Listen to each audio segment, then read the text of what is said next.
Halo Sobat Prima, selamat datang kembali di Bincang Fakultas, podcast resmi Fakultas Kedokteran Unpri. Nah, di episode kedua kita ini, kita bakal ngobrol seru seputar satu profesi dokter spesialis yang penting banget untuk kesehatan perempuan di setiap fase kehidupannya.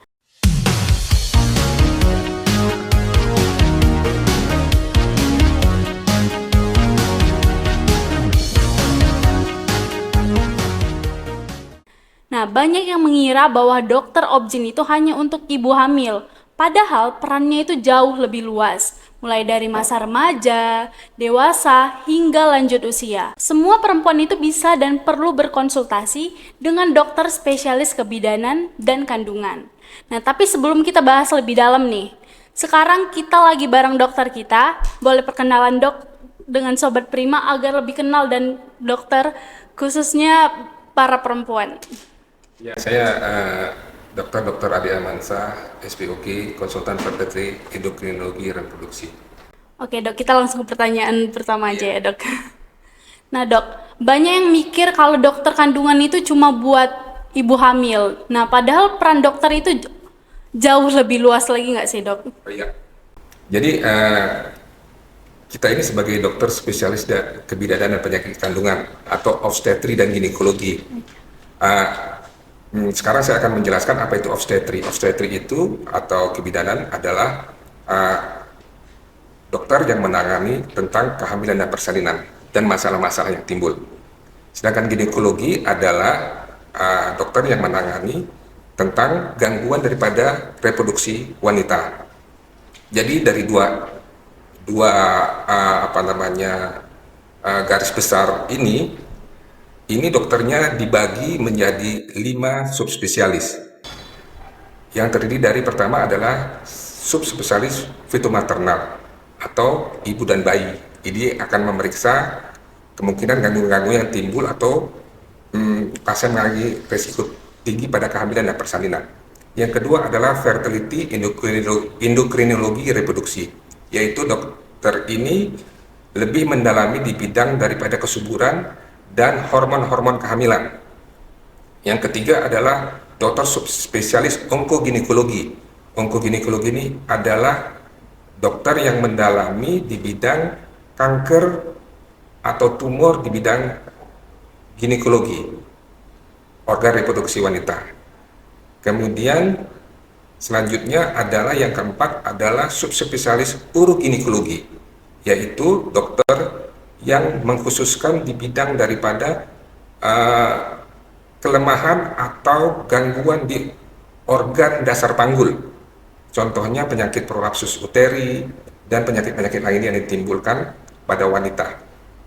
Yang terakhir adalah obgyn sosial. Dokter obgyn yang mengkhususkan di bidang sosial yang berhubungan dengan reproduksi wanita. Jadi pembagian ini harus kita ketahui dulu untuk mengetahui apa penyakit yang timbul dan siapa yang menanganinya. Iya, terima kasih. Nah, dari penjelasan dokter itu ternyata luas banget ya dok, obgyn tuh. Nah kalau belum menikah nih dok ataupun belum hamil, apa perlu rutin periksa ke dokter obgyn juga nggak dok?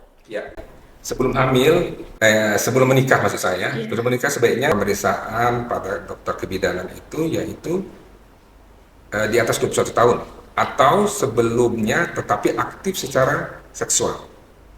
Jadi itu batasannya. Jadi harus ada pemeriksaan rutin gitu ya dok? Iya, rutin. Walaupun belum hamil, belum Iya. menikah. Kalau dia yang mau menikah tadi kita harus kita lakukan yaitu pemeriksaan konseling pranikah jika mau nikah.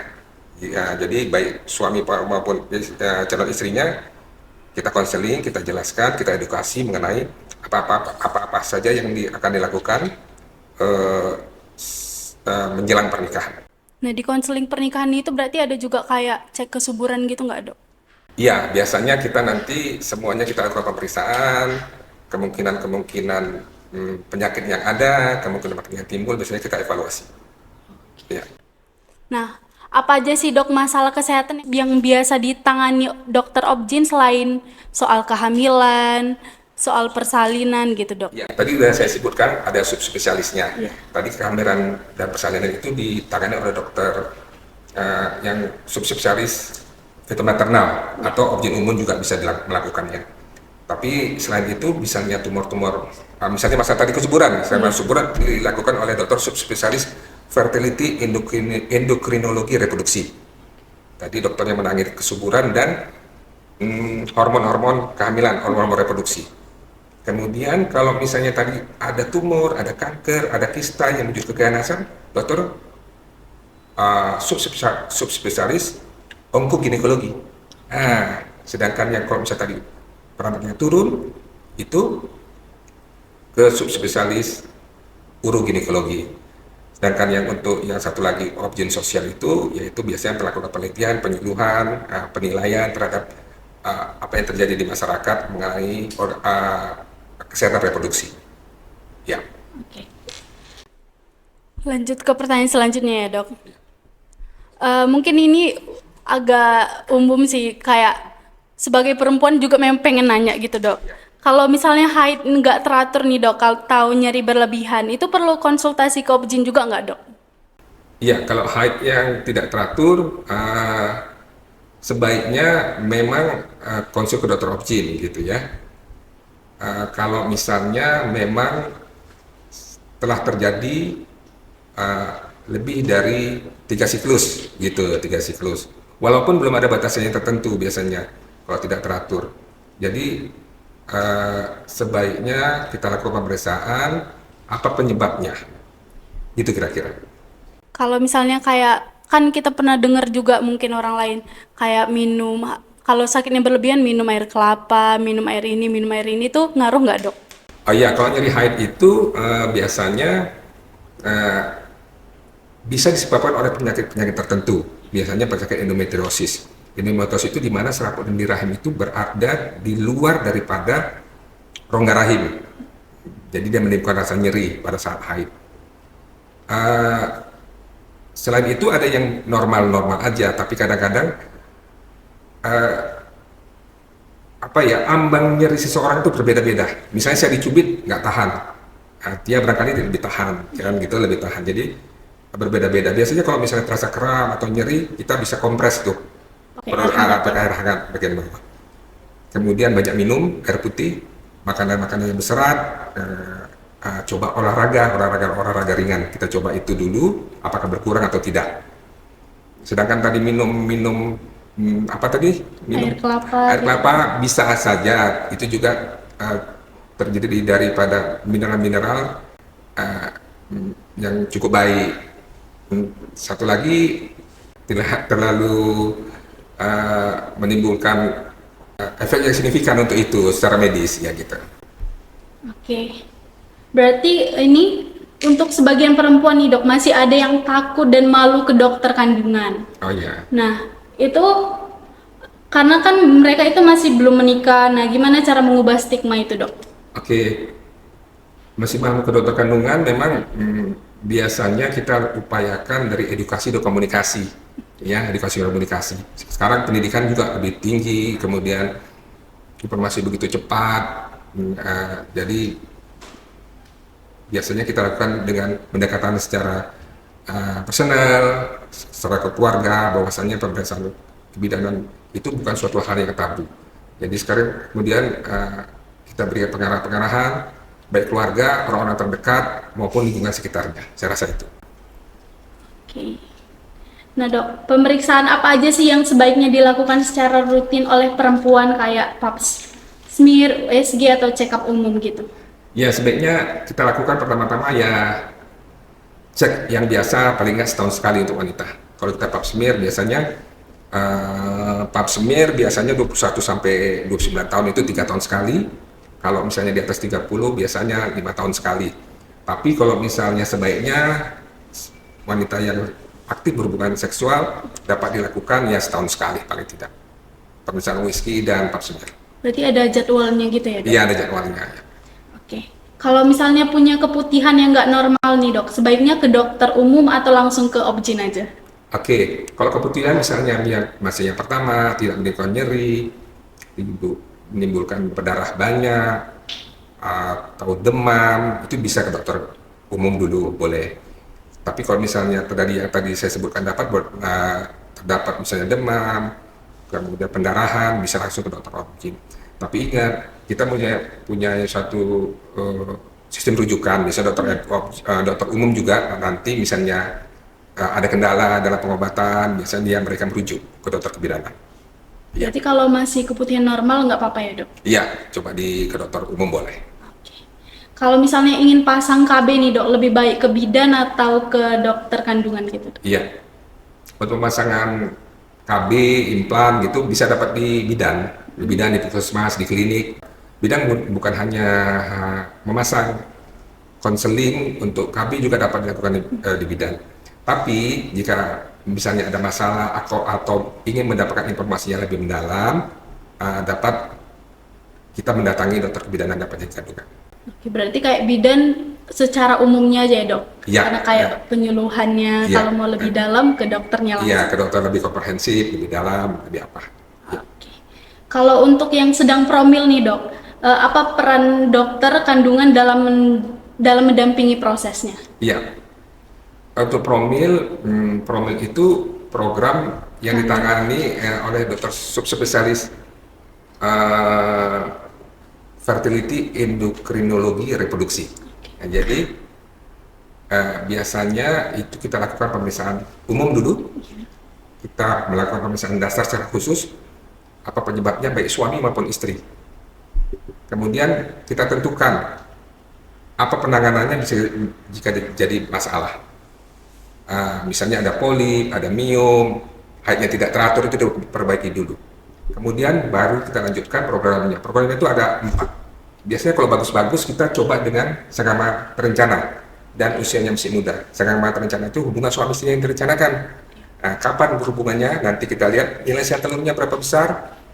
Biasanya 16-24 mm. Kapan berhubungannya kita tentukan. Tanpa diberikan obat apapun. Tapi yang kedua, jika tidak berhasil hamil, kita kasih dengan induksi ovulasi. Induksi ovulasi itu kita kasih penyubur, istilah penyubur. Ada obat yang dimakan, kita lihat sel telurnya secara USG, transvaginal, sudah cukup besar, kita suruh hubungan seperti biasa. Oke, berarti itu obatnya untuk khusus perempuan atau laki-laki juga dok? Perempuan. Oke. Kita anggap ini laki-lakinya normal ya, tidak ya, kita anggap laki-laki. Yang ketiga yaitu inseminasi, itu sering kita dengar inseminasi. Iya. Kalau inseminasi itu ada syaratnya, tapi biasanya kita lakukan keterangan secara sederhana, yaitu kita lakukan tadi induksi ovulasi, pembesaran sel telur. Setelah besar sel telurnya, kita kasih pemecah sel telur. 36 jam kemudian kita ambil sperma suami. Kita cuci, washing sperma, supaya sperma itu bergerak lebih cepat. Selanjutnya kita semprotkan ke dalam rahim. Apa fungsinya? Untuk mendekatkan sel telur dengan sperma. Jadi supaya dia lebih dekat, lebih dekat gitu. Yang keempat, bayi tabung. Bayi tabung itu di mana sel telur itu diambil dengan USG transvaginal di fungsi namanya ovum pick up, sedot, kemudian dibawa ke laboratorium, kita pertemukan dengan sperma. Setelah nanti selnya membelah, hari ke-21 haid kita transfer embrio, namanya udah jadi embrio, kita transferkan ke rahim, biasanya hari ke-21 haid. Jadi itulah kemungkinan yang harus dilakukan pada program hamil menurut apa penyebabnya, jadi berbeda-beda, setiap orang berbeda. Kalau yang kayak tes kesuburan gitu dok gimana? Ya, tes kesuburan yang paling sederhana yaitu pertama-tama untuk suami adalah analisis sperma. Ya, analisis sperma. Untuk yang wanita biasanya siklus mensnya bagaimana? Siklus mens. Iya. Siklus mensnya. Yang kedua saluran tubanya. Saluran tubanya terbuka atau tidak. Saluran telur. Dibilang. Sebab disitulah tempat pertemuan antara sperma dan sel telur. Jadi itu yang paling sederhana. Oke. Di Unpri sendiri nih dok, ada nggak dokter spesialis obgyn dan apa keunggulannya? Oh iya, di Unpri ini, di universitas, baik di universitas maupun di Rumah Sakit Royal Prima, kita memiliki semua dokter subspesialis yang tadi sudah saya sebutkan. Jadi sudah cukup lengkap. Apalagi di Universitas Prima Indonesia ini kita akan membuka program pendidikan dokter spesialis obstetrik dan ginekologi. Jadi keunggulan itu semua syarat dan ketentuan yang ditetapkan oleh Dikti untuk membuka suatu program studi telah lengkap. Jadi itu keunggulan kita. Jadi semua udah langsung ada di Prima ini ya dok? Iya. Oke, terakhirnya dok, apa pesan dokter untuk para perempuan di luar sana agar sadar pentingnya menjaga kesehatan reproduksi sejak dini bahkan sebelum hamil atau sebelum menikah? Iya, wanita ini tadi saya sudah sebutkan bahwasanya pilar bangsa ini. Ya. Jadi anak-anak yang dilahirkan oleh wanita Indonesia itu sangat penting untuk Indonesia maju ke depan. Yang menentukan keturunan ya? Iya, menentukan keturunan. Jadi makanya kita sekarang dikasih program pemerintah itu makanan gizi, makan apa? Makanan sehat, makanan untuk anak-anak di sekolah dasar dan SMP. Yang pertama-tama kita harus tetap melakukan pemeriksaan kesehatan reproduksi secara teratur. Jika ada masalah segera ke dokter. Kemudian tetap menjaga kesehatan selain itu gizi yang seimbang serta istirahat yang cukup. Itu saya rasa yang paling penting. Berarti kita walaupun belum menikah ataupun belum hamil tetap harus menjaga kesehatan kita ya dok? Iya. Harus menjaga makanan kita, tetap olahraga juga ya? Iya, harus olahraga teratur ya. Oke. Wah, kita jadi makin paham nih bahwa dokter obgyn itu bukan cuma untuk urusan kehamilan aja, tapi menjadi garda terdepan dalam menjaga kesehatan perempuan secara menyeluruh. Nah, jangan tunggu sakit, jangan tunggu menikah dan hamil dulu. Perempuan berhak sehat sejak dini, dan dokter obgyn bisa jadi partner terbaik untuk itu.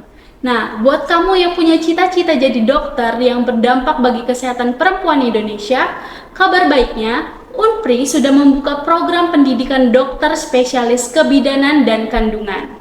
Nah, buat teman-teman yang dari tadi ngedengerin podcast kita dan tertarik buat belajar, siapa tahu kamu atau teman kamu bisa jadi dokter yang membantu ribuan perempuan menjalani hidup sehat dan bahagia di masa depan, bisa gabung di sini. Kalian bisa langsung ke Instagram untuk info lebih lanjut. Dan terima kasih udah mau pantengin sampai akhir, dan terima kasih banyak dokter atas waktunya. Sampai jumpa di episode selanjutnya hanya di Bincang Fakultas. Why Unpri? Because Unpri the best choice.